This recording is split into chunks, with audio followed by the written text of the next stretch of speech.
Okay, so you want to own a private prison.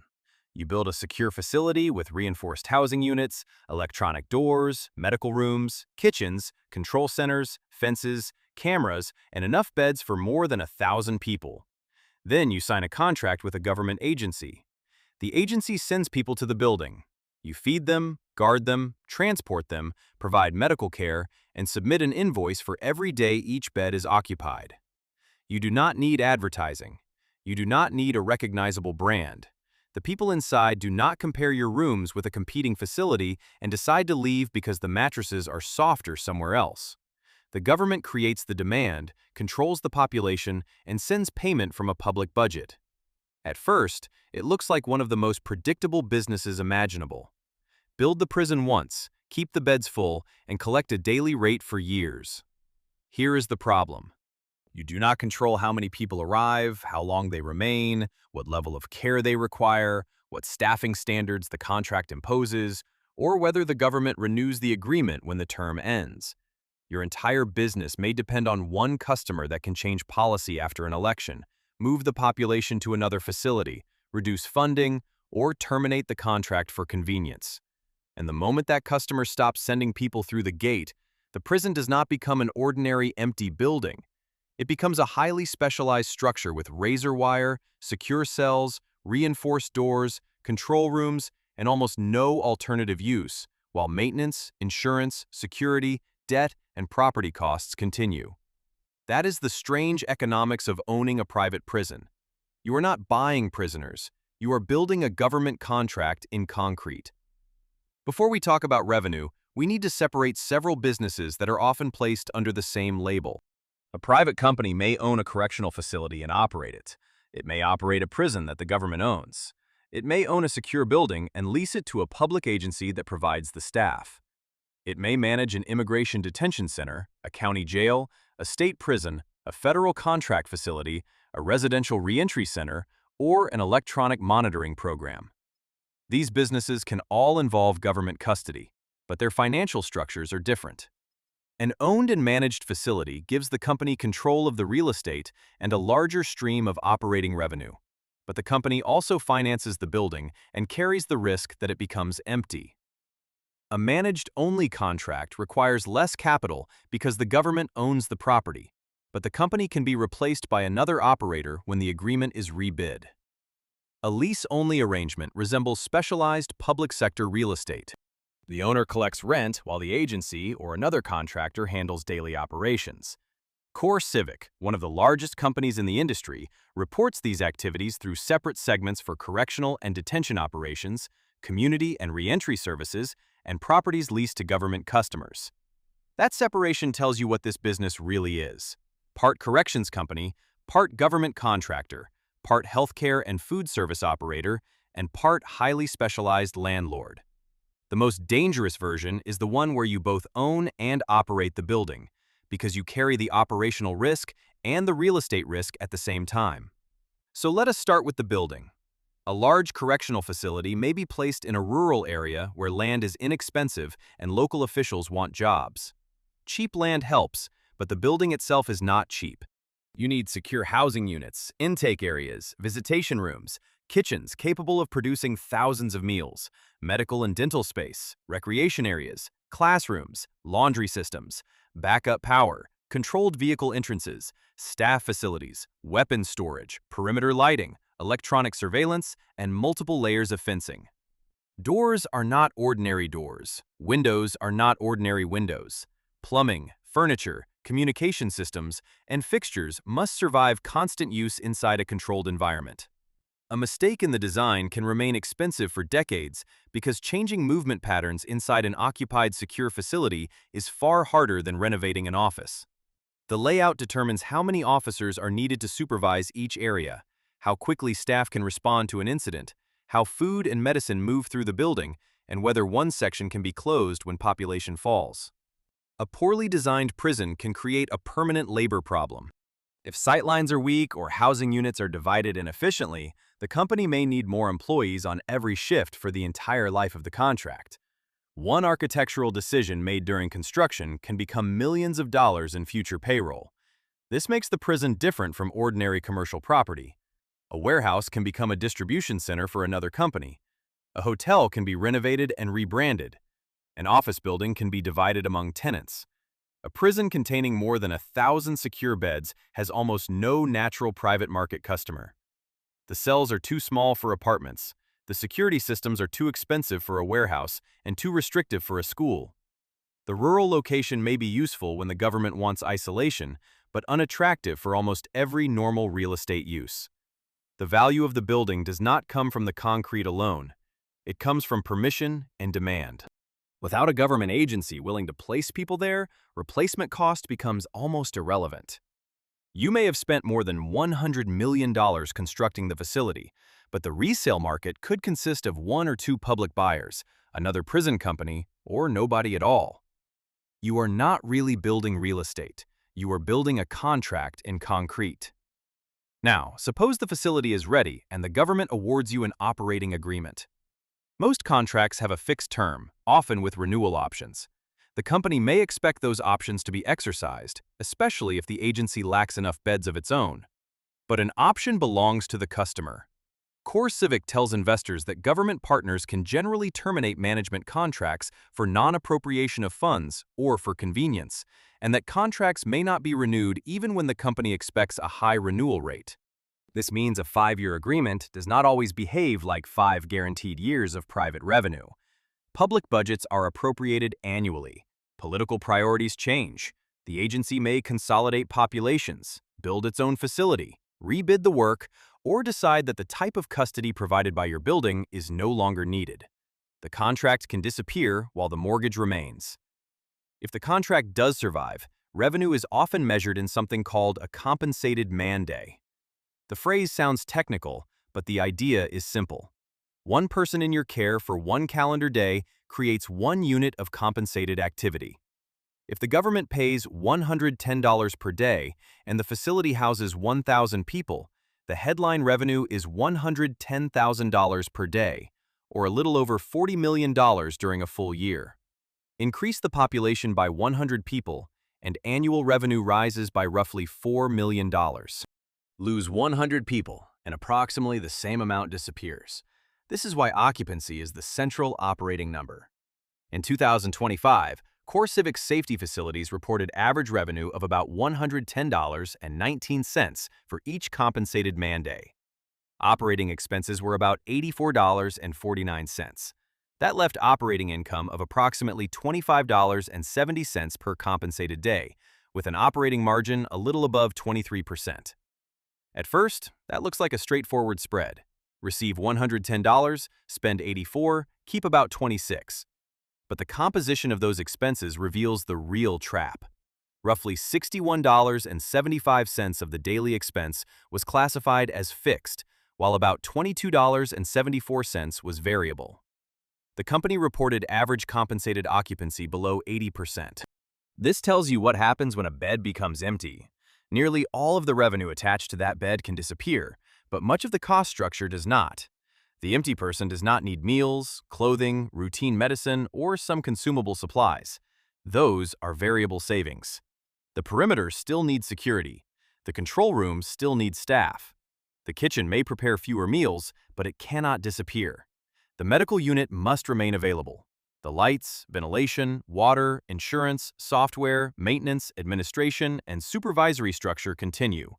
Some posts are required by contract or safety standards regardless of whether a housing unit holds 80 people or 60.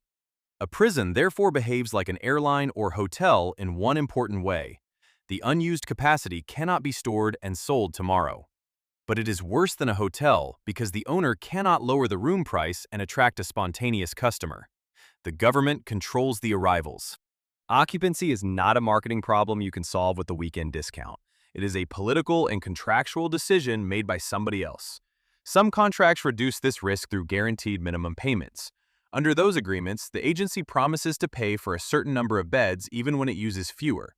A Government Accountability Office review found that Immigration and Customs Enforcement had increasingly used guaranteed minimums and, as of May 2020, had 43 contracts and agreements covering about 28,000 guaranteed beds at an annual cost of roughly $1.3 billion.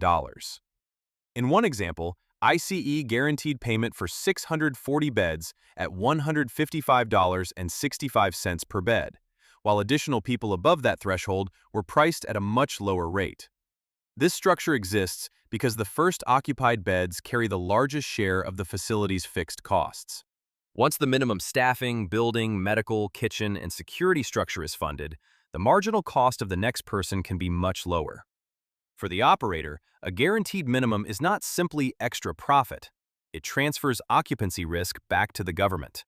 For taxpayers, it can mean paying for empty beds. For the facility owner, it can mean the difference between a predictable infrastructure contract and a building whose revenue falls every time the population moves. But even a full building does not guarantee an easy margin, because not every person costs the same to house. A low-security population may require one staffing pattern. A detention center with frequent court transportation may require another. A facility holding people with serious medical conditions, mental health needs, suicide risks, disabilities, or high levels of conflict requires more attention, more outside services, and more specialized employees. The contract may set one daily rate based on an expected population mix, while the actual people arriving create costs the company only understands later. Medical care is one of the clearest examples. A correctional operator must conduct intake screenings, manage prescriptions, respond to emergencies, treat chronic diseases, provide mental health services, arrange dental care, and transport people to outside hospitals when the facility cannot provide the necessary treatment. One complicated hospitalization can cost more than months of per diem revenue from that individual. A person with dialysis needs, cancer treatment, severe psychiatric illness, or a major injury is not simply a filled bed. The operator may recover some outside medical costs under the contract, but the rules vary, documentation matters, and delays or disputes can turn care into a major working capital burden. The company cannot choose only inexpensive occupants. It receives the population assigned by the customer. This creates the same pricing problem found in insurance and healthcare. The rate is negotiated before the true cost of the individual case is known. Food appears simpler, but scale creates its own risk. Thousands of meals must be prepared every day under nutritional and security requirements. Ingredients have to be purchased, stored, inspected, and delivered through controlled areas. Kitchen equipment operates constantly. Dietary restrictions, religious meals, medical diets, and changing food prices affect costs. Cutting food quality too aggressively may save a small amount per person, while creating grievances, unrest, health problems, or contract violations that cost far more. The largest cost, however, is usually labor. A secure facility operates every hour of every day. Correctional officers work nights, weekends, and holidays. Control rooms, intake points, housing units, medical areas, transport teams, maintenance crews, and supervisory positions require coverage. A post cannot remain empty because the local labor market is tight. If the company cannot recruit enough employees, existing staff work overtime. Overtime increases cost and fatigue. Fatigue increases turnover and the risk of mistakes. Turnover forces the company to recruit and train replacements. New staff may be less experienced, which increases pressure on supervisors and experienced officers. In rural areas, the facility may be one of the largest employers, but the available workforce can still be limited. The prison may compete with warehouses, factories, hospitals, law enforcement, and energy companies for the same people. Raising wages protects staffing, but compresses margin if the per diem rate does not rise at the same speed. Leaving positions vacant can trigger deductions, penalties, safety problems, or the loss of the contract. This is where a decision that looks like cost control can become the most expensive decision in the building. Understaffing does not merely reduce service quality. It changes the physical balance of the facility. Fewer officers supervise more people. Movement slows. Searches happen less consistently. Medical appointments are delayed because escort staff are unavailable. Maintenance problems remain unresolved because areas cannot be secured for repair. Contraband becomes harder to control. Tension increases. Then overtime rises further because incidents require lockdowns, investigations, hospital escorts, and replacement of damaged equipment. A review by the Department of Justice Inspector General found that, in a majority of the safety and security categories it examined, federal contract prisons had more incidents per capita than comparable Bureau of Prisons institutions. The report did not claim that private ownership alone explained every difference, and population characteristics can matter. But for the owner, the financial lesson is direct. Staffing, safety, and contract performance are not separate departments. They form one chain. Save too much on labor, and the money can return as overtime, damage, litigation, penalties, medical expenses, and lost revenue. This creates a difficult incentive structure. The government wants custody to be safe, lawful, and humane. It may also want education, treatment, job training, and lower recidivism. The company earns revenue from capacity and compensated days. It usually does not control the sentence or release date, and it cannot simply decide to keep an individual longer. But the economic tension remains. The public goal is often fewer people entering or returning to custody. The facility's economics are strongest when paid beds remain occupied. That does not prove that the operator causes incarceration or controls sentencing. It means the business depends on policies and social outcomes that can move against its financial interest. A successful rehabilitation program may be good public policy, while a falling prison population leaves the building underused. A change in drug laws, sentencing rules, immigration enforcement, parole policy, or crime rates can move thousands of people into or out of contracted capacity without the operator changing anything inside the facility. This is why private prison companies are unusually exposed to elections and administrative policy. Their customer is not merely concentrated, their customer can rewrite the market. In August 2016, the Department of Justice announced a plan to reduce and ultimately end the Bureau of Prisons' use of privately operated prisons. The policy was reversed the following year. In January 2021, another executive order directed the Justice Department not to renew contracts with privately operated criminal detention facilities. In January 2025, that order was rescinded. The physical buildings did not change during those political transitions. The fences remained in place. The cells remained available. What changed was whether a federal agency intended to use them. A facility can move from valuable infrastructure to stranded asset and back again because one administration views private capacity as unnecessary, while another views it as urgently needed. Immigration detention adds another layer because its population depends heavily on enforcement policy and border flows.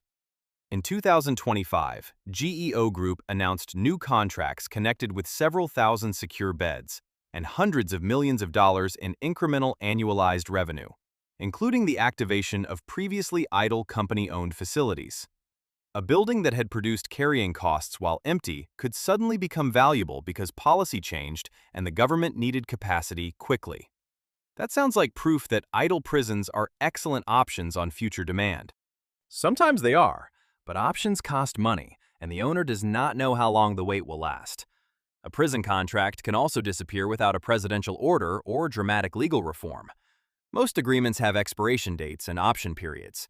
The agency can rebid the work, choose another operator, reduce the population, move people to public facilities, or decide that the location no longer fits its needs. The people inside can all leave on the same day, even though not one of them chose a competitor. Consider a company operating a government-owned prison. If the contract ends, the operator loses revenue and employees, but can walk away from the building. Now consider a company that owns the facility. When the contract ends, it loses the population and retains the real estate. This is the difference between losing a customer and losing the purpose of an asset. The same concentration that makes the business simple when the contract is active makes it fragile when the relationship ends. There may be no second buyer waiting. A county, state, federal agency, or immigration authority can represent nearly the entire economic value of the property. That brings us to Willacy County in South Texas. The Willacy County Correctional Center was a large federal contract facility operated by Management and Training Corporation. The project was closely connected to local government and local economic development. For a relatively poor county, the facility promised construction activity, jobs, contract revenue, and a long-term institutional customer. The prison held low-security federal inmates, many of them non-citizens serving sentences before removal from the United States. Its housing included large, tent-like structures rather than only traditional concrete cell blocks. a design that expanded capacity at lower initial cost, but also became part of the controversy surrounding conditions at the facility. In theory, the economics were understandable. The federal government needed beds. The county helped provide the facility. A private operator managed daily custody. Federal payments supported operations and local financial obligations. As long as the building remained occupied and the contract remained active, every part of the structure could be justified by the same stream of compensated days. Then, in February 2015, the operating model collapsed over a single weekend. A major disturbance began after protests over medical care and conditions. Approximately 2,000 inmates participated. Fires were set. Housing structures and other parts of the facility were heavily damaged. Staff members were injured. Authorities eventually regained control, but the building could no longer perform the service the government was paying for. The Bureau of Prisons transferred the inmates to other facilities. In March, it terminated the Willacy contract. Look at the sequence from the perspective of the owner and the local financial structure. One day, the facility contains roughly 2,000 people generating federal revenue. Then, an operational and safety failure turns into physical destruction. The population leaves in buses. The daily payments stop. Employees lose work. Local spending falls. But the specialized property, debt relationships, legal disputes, and damaged structures remain exactly where they were. The prisoners left in buses. The financial obligations did not. This is why Willacy is more than a story about a riot. It is the purest demonstration of the industry's economics. The facility was not valuable because it contained reinforced materials and secure housing. It was valuable because a federal agency was willing to pay for the custody provided inside it. Once the agency determined that the contractor could no longer perform the required services, the contract ended and the population moved elsewhere. The government still needed to house the people, but it did not need this particular building. Demand for incarceration did not disappear. Demand for Willacy did. The distinction destroyed the asset's revenue. The case also shows why operational quality cannot be separated from financial performance. Medical complaints, staffing, maintenance, safety, and living conditions may appear to be cost centers that management has to control. But when those systems fail badly enough, they threaten the only customer. A hotel can survive a wave of bad reviews by lowering prices and rebuilding its reputation. A prison that loses authorization or a government contract cannot replace the customer through marketing. There is no public website where private citizens voluntarily reserve unused cells. The entire revenue stream can end at once. After the contract ends, the owner reaches the final trap. An empty prison still costs money. Security remains necessary to prevent vandalism, theft, trespassing, and damage. Insurance continues. Roofs leak. Electronic systems degrade. Heating, cooling, plumbing, fire protection, and backup power require maintenance. A completely abandoned facility becomes harder and more expensive to reactivate, so an owner hoping for another contract may retain staff, preserve licenses, inspect equipment, and keep parts of the building operational. Core Civic reported that activating previously idle facilities in 2025 required months of hiring, training, preparation, and startup spending before stable populations arrived. Several activations produced operating losses during the ramp-up period, even when the company received some fixed payments. This is another contradiction. An empty facility costs money. Reactivating it also costs money. The asset may move from carrying cost to startup loss before it returns to normal margin. At the end of 2025, large operators still reported meaningful carrying costs associated with idle facilities. GEO estimated that its idle facilities would carry tens of millions of dollars in annual costs, including depreciation. Those buildings were not worthless in an accounting sense because they could potentially win new contracts, but they were not free options. Every month of waiting consumed cash while political and contractual demand remained uncertain. And if a new contract finally arrives, the operator may need to hire hundreds of people in a labor market that has forgotten the facility, retrain management, inspect security systems, reopen kitchens and medical units, obtain permits, and absorb expenses before the first full invoice is paid.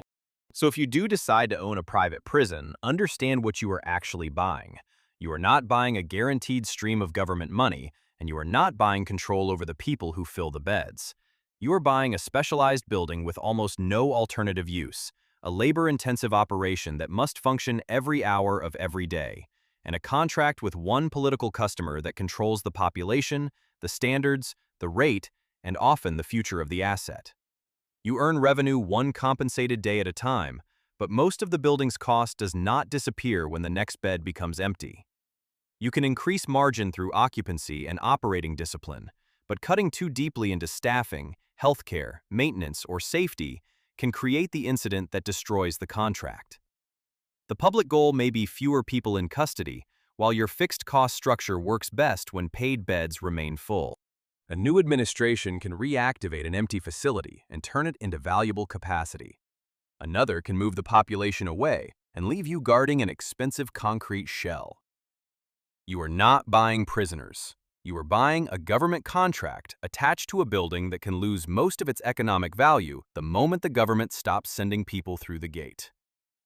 If you want more breakdowns of what expensive businesses really earn behind the scenes, subscribe to Money Anatomy.